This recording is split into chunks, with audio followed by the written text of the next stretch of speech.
I, 16-year-old male, live with my mum. My dad lost his parental rights due to abandonment, no contact over a year and no child support.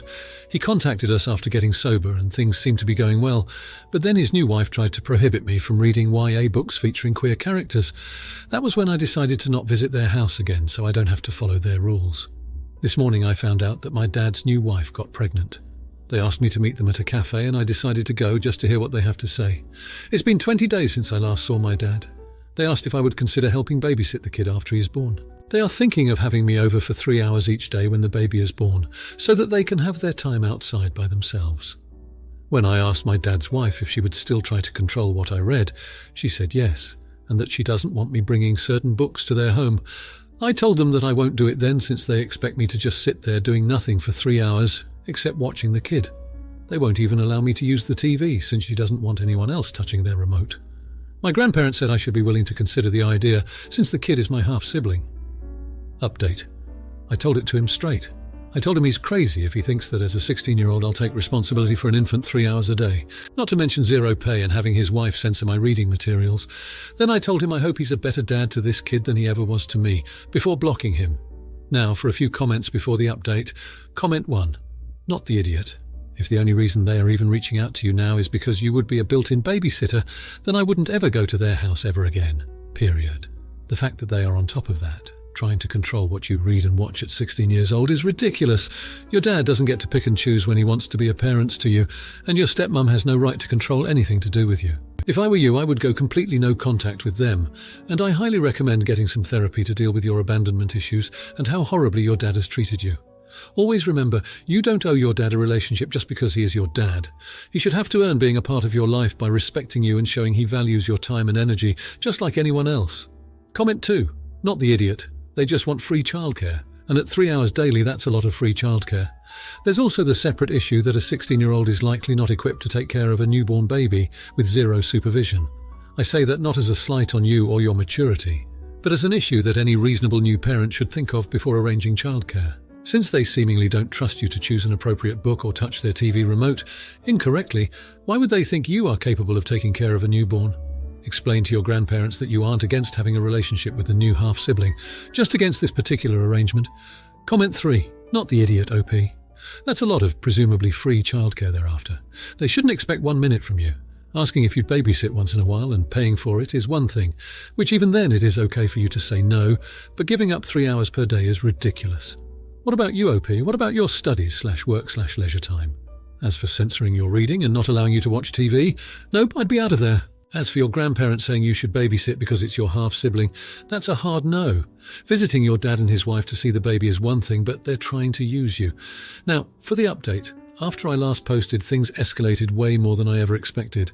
So Dad and Stepmom tried to reach out again after our awkward cafe showdown.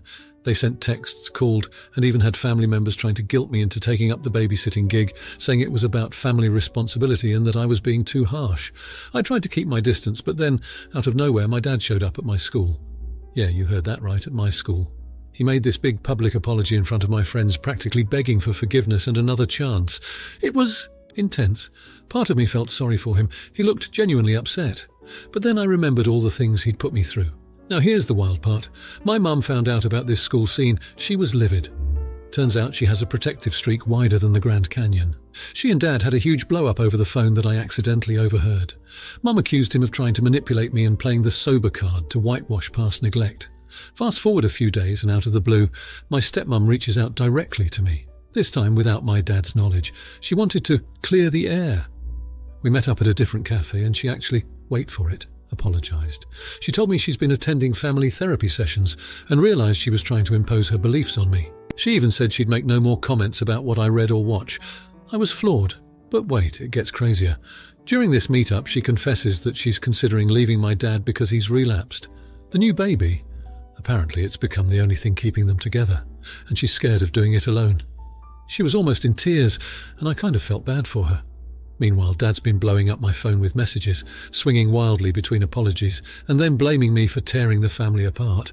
It's like he's unravelling, and I don't know how to handle it. Mum says to stay out of it, that it's not my circus, not my monkeys, but it's hard when it's your dad, you know. Last I heard, Stepmom's moved in with her sister and Dad's gone AWOL.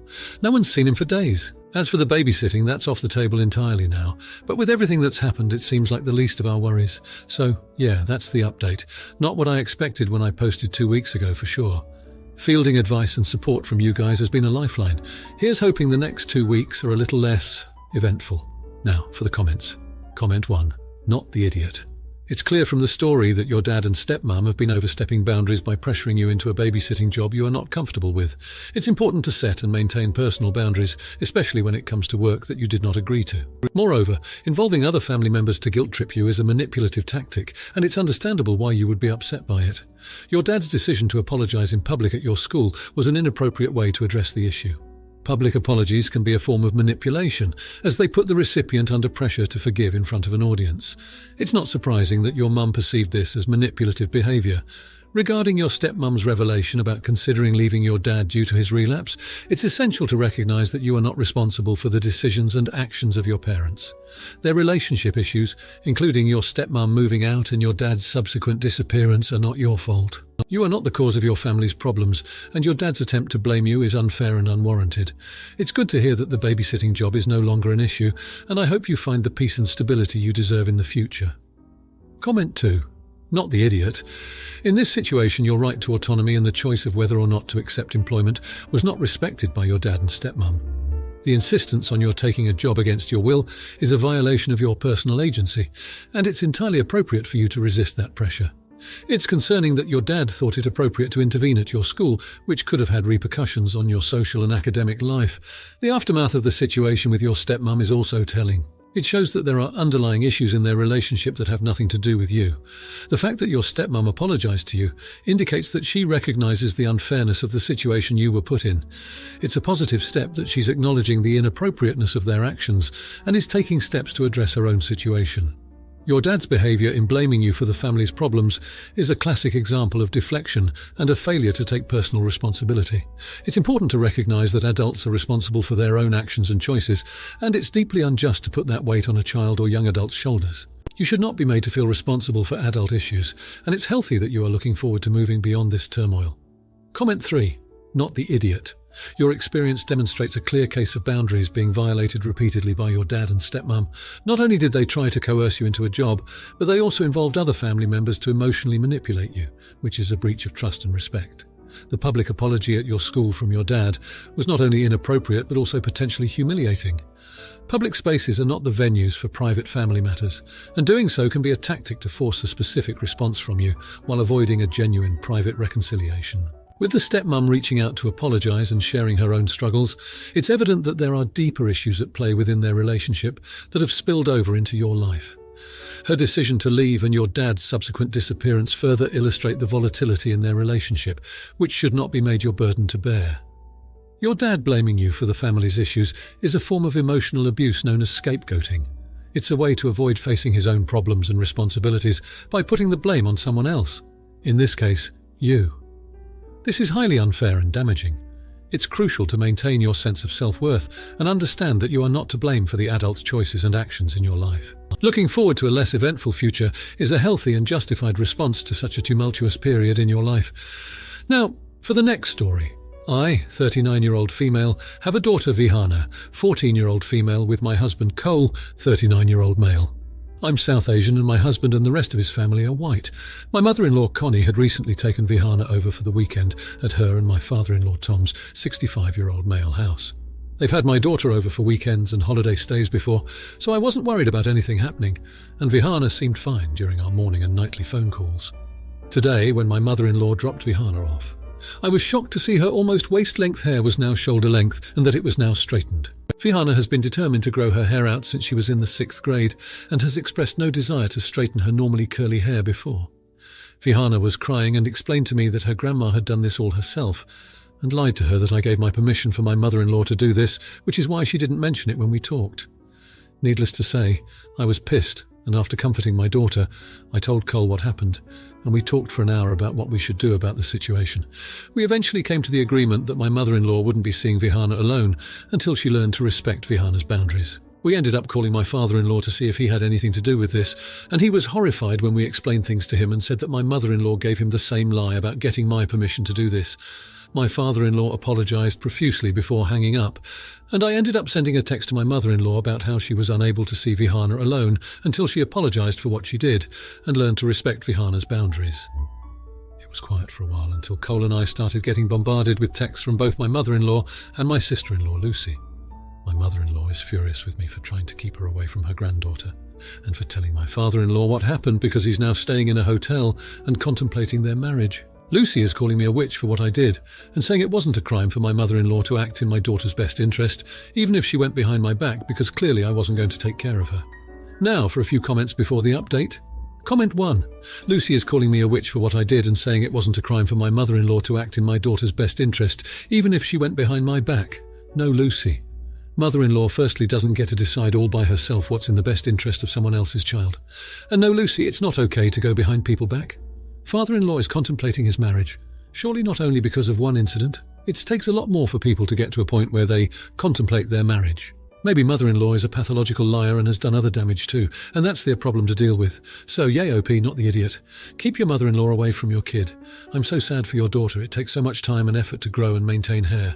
Comment 2. Not the idiot. My immediate thought when you mentioned being South Asian and the long hair, very common on girls and women in the South Asian community, was that maybe mother-in-law thought the granddaughter looked too brown with her long hair and gave her a more white do. Going that out of bounds to lie to your husband and granddaughter to chop off the girl's hair, there's seriously something bigger here than her just wanting to give the kid a haircut. Really hope your daughter is coping well after having her autonomy infringed upon by someone she should have had full trust and safety with. Comment 3. Not the idiot. However, is your daughter a very timid person or a shy person who is even afraid to talk back to her mum? She's 14 years old and didn't want to cut her hair. However, her grandma said that her mum gave permission to cut her hair, and she didn't even call you and yell at you for giving permission, cut her hair against her wishes. Like any normal teenage girl would. Is she very reserved with you too? You are not the idiot, but is there anything else going on here that a 14-year-old would not raise hell when her body and hair are being violated? Now for the update. Okay, I can't even believe I'm back with an update after the hair fiasco, but here we are. The morning after I last posted, my husband and I found a small gift box on our porch. Inside, a sorry-looking lock of hair, obviously our daughter's, and a note from mother-in-law begging for forgiveness. Creepy, right? Husband was livid, said this was another boundary crossed. I just felt sick. Flash forward to 2 days later. Father-in-law calls and invites us to a family meeting. Turns out he arranged a surprise mediation session with a family therapist. Mother-in-law, sister-in-law, us, and yes, the therapist, all crammed into their living room. It was tense. Mother-in-law had this whole sob story prepared, but the therapist wasn't having any of it. She pointed out that mother-in-law's actions were a violation of trust and autonomy. It felt validating, but mother-in-law just sat there, stone-faced. Then, out of nowhere, sister-in-law bursts into tears, like ugly crying. She admits that she suggested the straightening because she always hated her own curls and was projecting onto my daughter. It was a weird moment where I felt sorry for her and angry at the same time. Mother-in-law then, finally, begrudgingly apologises, but it felt hollow, you know. The week after that, we kept our distance. But then the drama ramped up again. My daughter's school called. Mother-in-law had shown up there trying to check her out of class. The school knew about the situation, we informed them just in case, and didn't let her leave with mother-in-law. Thank God for school protocols, but yeah, that happened. We had to get a restraining order. Mother-in-law and sister-in-law are now painting us as monsters on social media, saying we're tearing the family apart and denying a grandmother her rights. My husband's extended family is split. Some are supportive, others think we're overreacting. My family back home is furious and ready to fly over here to handle things. Their words, not mine. And the kicker? Last night my daughter, bless her heart, confessed that she actually likes her hair short, but was afraid to tell us because of all the drama. So we're getting it styled properly, and she's rocking it like the little queen she is. We're looking into long-term legal options to protect our family. We never wanted this to escalate like it has, but here we are. Sometimes reality is stranger than fiction, right? Now for the comments. Comment 1. Not the idiot. Your primary concern is rightfully the well-being and safety of your daughter. It's troubling to hear that your mother-in-law went so far as to try to check your daughter out of school without your permission, which is a clear boundary violation and poses a potential safety risk. Obtaining a restraining order may seem extreme to some, but given the circumstances, it's a necessary measure to protect your child. While it's unfortunate that the mother-in-law and sister-in-law are spreading negativity on social media and causing family rifts, your responsibility is to your immediate family's safety and peace of mind. It's also vital to validate your daughter's feelings about her hair and the situation, as it seems she felt intimidated into silence, which can have lasting emotional effects. The fact that she likes her short hair is a silver lining, but it doesn't excuse the actions of your mother-in-law and sister-in-law or the need for firm boundaries and possibly legal intervention. Comment 2. Not the idiot. Dealing with family conflict is always challenging, but it becomes more so when individuals overstep their roles and make decisions that are not theirs to make. It's clear that the mediation session with a therapist was a step in the right direction, but it's disappointing that the mother-in-law only offered a begrudging apology and did not seem to fully grasp the gravity of her actions. It's also concerning that the sister-in-law was the one to suggest the hair straightening, which suggests a lack of respect for your parenting and your daughter's autonomy. Taking legal action is not only about responding to past incidents, but also about preventing future oversteps and ensuring that there are clear consequences for unacceptable behavior. It's important that you continue to support your daughter and make decisions that prioritize her sense of security and identity, especially in light of the fact that she was reluctant to express her true feelings about her hair amidst the drama. Comment 3. Not the idiot. The escalation to a restraining order and the consideration of further legal options speak volumes about the severity of the situation. It's commendable that you are taking a stand to protect your daughter from what appears to be a pattern of overbearing and inappropriate behavior from the mother-in-law. The fact that the mother-in-law's actions have now moved from personal disagreements to potential legal violations is a clear indication that boundaries have been crossed. Additionally, it's important to acknowledge that the portrayal of your family as monsters on social media is not just hurtful. It's a form of manipulation and defamation that can have real consequences on your family's reputation and relationships. Your focus on protecting your daughter and your family is justified, and it's clear that the mother-in-law and sister-in-law are unwilling to respect the boundaries set forth, making your actions necessary and appropriate under these circumstances. If you like this video, you'll probably like these too. Also, while you're here, please consider subscribing. It's your support that keeps this channel alive and allows me to make better and longer videos. Have a great day.